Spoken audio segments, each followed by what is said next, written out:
आज आपण नवरात्री स्पेशल उपवासाचा साबुदाणा वडा बनवणार आहे। त्यासाठी मी इथं 1 वाटी भिजवलेला साबुदाणा घेतला आहे। त्यानंतर 1 बटाटा बॉईल करून घेतला आहे।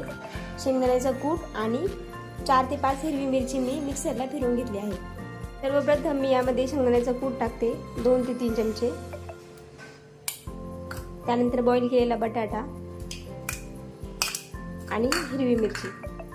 तुम्ही यामध्ये जिरे किंवा कोथिंबीर पण टाकू शकता। काही ठिकाणी चालतो उपवासाला, काही ठिकाणी नाही चालत, त्यामुळे मी टाकत नाही।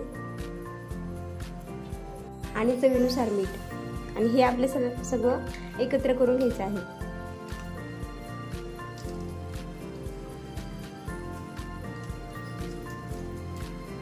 हे बघा, या प्रकारे आपले हे मिश्रण इथे रेडी आहे। तेल गरम होते तोपर्यंत आपण हे वडे तयार करून घेऊ। इथं मी थोडं तेल घेतलं आहे। तेलाचा हात लावून आपल्याला हे वडे हातावर करून घ्यायचे आहे।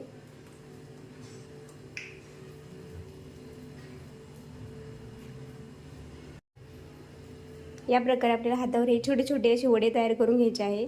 जास्त जाड नाही आणि जास्त पातळ पण नाही।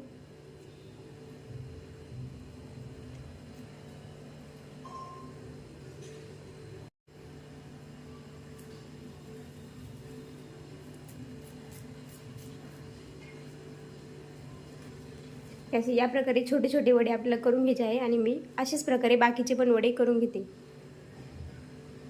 हे बघा, या प्रकारे मी हे सगळे वडे तयार करून घेतले आहे। जास्त जाड पण नाही आणि जास्त बारीक पण नाही, मीडियम साईजचे। आपण आता हे तळून घेऊ। या प्रकारे आपण हे सगळे वडे तळून घेऊ।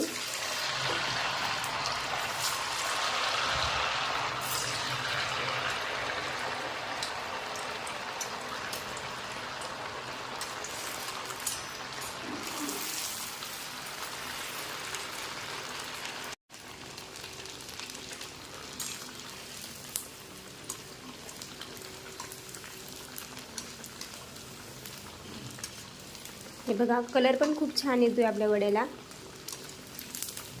आपल्याला सोनेरी रंग येऊपर्यंत आपल्याला हे चांगले क्रिस्पी तळून घ्यायचे आहे।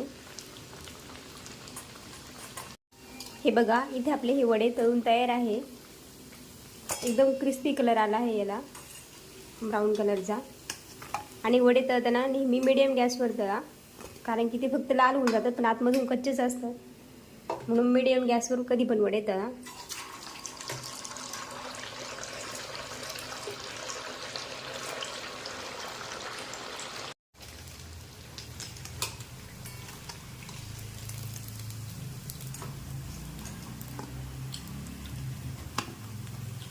हे बघा, इथे आपले हे वडे तयार आहे।